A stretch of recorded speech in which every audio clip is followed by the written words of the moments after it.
बिस्मिल्लाहिर्रहमानिर्रहीम। अस्सलाम वालेकुम। कैसे हैं आप सब? अल्हम्दुलिल्लाह मैं ठीक। और जी आज मैं आप लोगों के साथ ट्राउज़र में इलास्टिक लगाने का तरीका शेयर करूंगी। घर में हम ट्राउज़र में और शलवार में बहुत आसानी से ना इलास्टिक लगा सकते हैं। तो ये देखिए मैंने ट्राउज़र में इलास्टिक लगाया है और कैसे लगाया है मैं आपको दिखाती हूँ। बिस्मिल्लाहिर्रहमानिर्रहीम। यहाँ पे जी ट्राउज़र को हमने सिलाई कर ली है। अब इसके ऊपर हमने इलास्टिक लगाना है। तो सबसे पहले हम क्या करेंगे, ऊपर जो नेफ़े वाली साइड होती है ना, वहाँ पे हमने हाफ़ इंच अंदर की तरफ मोड़ के एक सिलाई लगा लेनी है। अभी इलास्टिक को नाप कर लेते हैं। ये मीडियम साइज़ का ट्राउज़र हम तैयार कर रहे हैं, तो इसमें हमने इलास्टिक जो है ना वो 22 इंच इसकी लंबाई रखनी है और फिर इसके आधा इंच ऊपर रख के ना तो इसके ऊपर सिलाई लगा देनी है। अगर आप लार्ज साइज़ का ट्राउज़र बना रहे हैं ना तो आप इससे ज़्यादा इलास्टिक की लंबाई रख लेंगे। अगर स्मॉल बना रहे हैं तो इससे कम कर लेंगे। तो अभी हम इसके ऊपर सिलाई लगा लेते हैं। सिलाई नहीं, सिलाइयाँ लगा लेते हैं। ज़्यादा सारी हम इसके ऊपर ना सिलाइयाँ लगा लेंगे।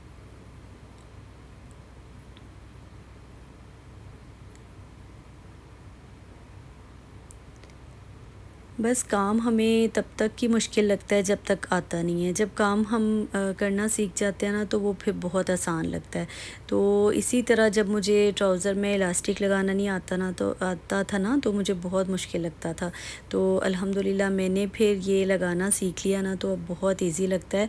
और मैं आप लोगों के साथ ईज़ी तरीका शेयर करूँगी ना कि आप आसानी से ये इलास्टिक ट्राउज़र के ऊपर घर में लगा लें। अब ये टांका पक्का करके ना तो इसको धागे को कट कर लेंगे। और ये जो मैंने आपको पहले बताई थी ना सिलाई, ऊपर हमने लगा लेनी है। सबसे पहले ये सिलाई जब हम लगा लेंगे ना तो फिर इलास्टिक जो है ना वो लगाना इजी हो जाएगा। वैसे तो साथ साथ भी सिलाई लगा के भी इसमें इलास्टिक लगा सकते हैं, लेकिन मैं इस तरह सिलाई लगा लेती हूँ, फिर बड़ी आसानी हो जाती है ना। बस कपड़े को सेट करते जाना है और सिलाई लगाते जाना है। अगर तो आपके पास मोटर वाली मशीन है ना तो फिर बड़ी आसानी हो जाती है। कपड़ा जो है ना वो बड़ा बंदा दोनों हाथ से सेट करके ना तो फिर सिलाई लगा लेता है। मेरे पास पहले मोटर लगी थी, लेकिन बच्चे छोटे थे ना तो मुझे बड़ा डर लगा रहता था, तो फिर मैंने मोटर इसकी उतार दी। तो अब फिर मैं सोच रही हूँ कि इसको मोटर लगा लूँ, क्योंकि कभी कभी ना मेरा कपड़े सीने का बड़ा दिल होता है और फिर ये मशीन चलाने से भी ना पट्टे खिंच जाते हैं।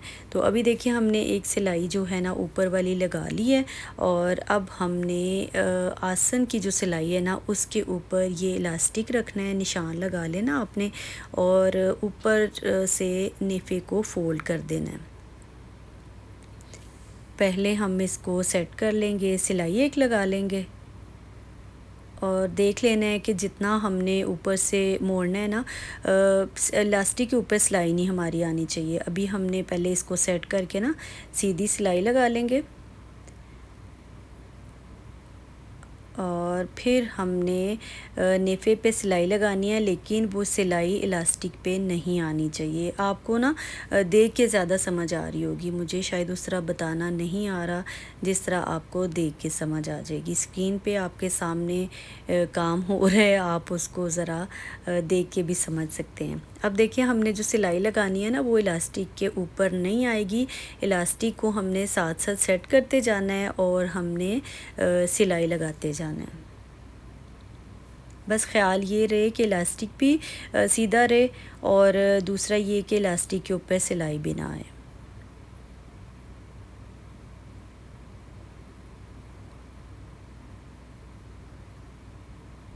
कपड़े को सेट करते जाएंगे और सिलाई लगाते जाएंगे।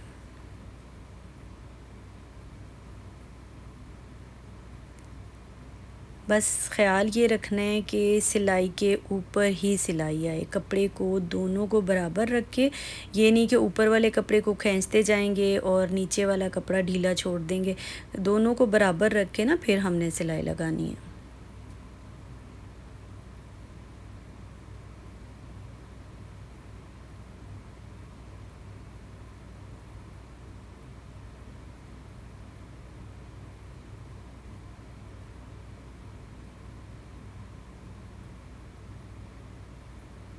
ये देखें, जब यहाँ पे इलास्टिक थोड़ा रह जाता है ना, तो फिर हमें कपड़े को सेट करना पड़ता है।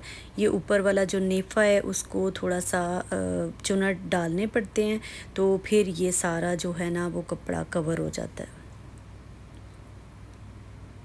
अभी फिर इसको सेट कर कर के ना हमने सिलाई पूरी कर ली।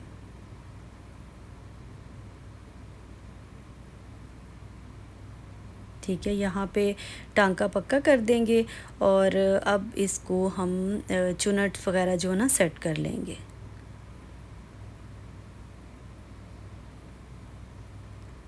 चुनट हमने इस तरह सेट करने हैं कि आपने देख लेना है कि आसन जो है ना उसकी दोनों सिलाइयाँ मिलानी है, आपस में बराबर रखनी है, और फिर हम इसको चेक करेंगे कि दोनों तरफ से इक्वल है, बराबर है।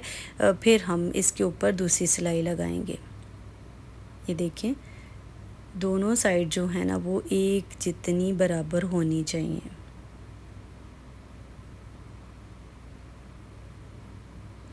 चुनट हाथ से सेट कर लेंगे हम। आसन की सिलाई के ऊपर सिलाई रखेंगे और इस तरह इसको नाप लेंगे। ये बड़ा देसी सा तरीका मैं आप लोगों के साथ शेयर कर रही हूँ, क्योंकि मैं मतलब प्रॉपर मुझे इतने कपड़े तो नहीं सिलाई करने आते, लेकिन जो थोड़ा बहुत मैंने सीखा मैंने सोचा आप लोगों के साथ भी शेयर कर दूँ। तो अभी देखिए, हम एक और सिलाई लगाएंगे इसके ऊपर, इलास्टिक के ऊपर, पर ख़्याल ये रखना है कि बिल्कुल इसको बराबर रखना है और पीछे से कोई इलास्टिक इसको ना खींचता जाए। अगर आपके पास मोटर वाली मशीन है तो फिर तो बहुत इजीली आप एक हाथ से पीछे से कपड़े को खींचेंगे और एक हाथ से अपने सामने वाले कपड़े को खींच लेंगे। लेकिन मैंने हाथ से मशीन चलानी थी तो मैंने अपने बेटे की हेल्प ली ना, तो अब उसको समझ नहीं आ रही थी कि मैं किस तरह इसको कपड़े को खींचूं। तो बस ये बराबर रखते रखते ना इसको खींचते जाना है और फिर ही इसकी चुनट पड़ती है ना। तो ये देखिए, हमने दूसरी सिलाई भी ऊपर लगा ली है। बड़ा इजी तरीके से ये इलास्टिक हमने लगा लिया। अब मैं आप लोगों के साथ शेयर करूँगी कि किस तरह हम पांचे की सिलाई जो है ना उसको गुम सिलाई मतलब लगा सकते हैं। एक तो हम इस तरह सिलाई लगाते हैं ना, मोस्टली हम इसी तरह पांचों की सिलाई लगाते हैं। जो शलवार होती है उसकी सिलाई तो ऐसे ही लगती है, लेकिन ट्राउज़र की सिलाई हम दूसरे तरीके से लगाएंगे, जिस तरह बड़ा नफीस टच आएगा ना। अक्सर ट्राउज़र की सिलाई ऐसे ही लगी होती है। ये देखें, अभी हम किस तरह सिलाई लगाएंगे, जितना आपने पांचा फ़ोल्ड करना है ना, इस्त्री की मदद से उसको प्रेस कर लेंगे अच्छी तरह से।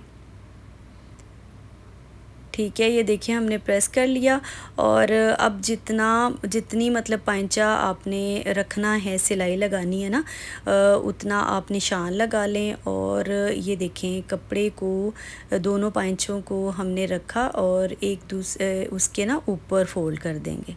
ये देखिए, आपको देख के समझ आ रही होगी। और फिर हम यहाँ पे सिलाई लगा देंगे।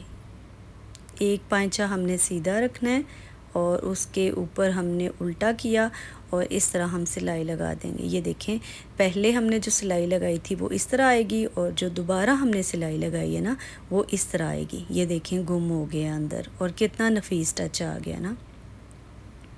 दोनों तरफ से इस तरह हमने गुम कर दिया है सिलाई को।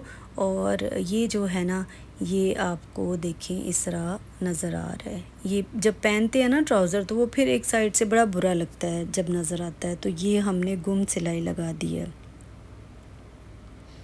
अब इसको हमने प्रेस करना है। ये देखें, सिलाई के ऊपर सिलाई रख के ट्राउज़र को आपको पता है उस तरह प्रेस नहीं करते जिस तरह हम शलवार को करते हैं। तो सिलाई के ऊपर ट्राउज़र की जो दो सिलाइयाँ होती हैं ना, उनके ऊपर सिलाई के ऊपर सिलाई रख के अच्छी तरह से इसको प्रेस करेंगे। स्पेशली जब ट्राउज़र प्रेस करें ना तो जो पांचा होता है ना उसका ख़्याल रखा करें प्रेस करते हुए। ये देखें, बिल्कुल इसके ऊपर सिलाई आनी चाहिए, नीचे वाली सिलाई के ऊपर ये सिलाई आनी चाहिए। जितना अच्छा ये प्रेस होगा ना ट्राउज़र, तो पहनते हुए फिर उतना ही नीट लगेगा। अगर हम ट्राउज़र को अच्छे से प्रेस नहीं करेंगे ना, तो वो फिर पहना हुआ भी बड़ा बुरा लगता है, खिंचा हुआ लगता रहता है और इतना अच्छा भी नहीं लगता ना। तो ट्राउज़र को बड़ी अच्छी से प्रेस करना चाहिए सिलाई के ऊपर सिलाई रख के। तो आई होप आप लोगों को कुछ समझ आ गई होगी मेरी बात। ये थी आज की वीडियो। अल्लाह हाफ़िज़।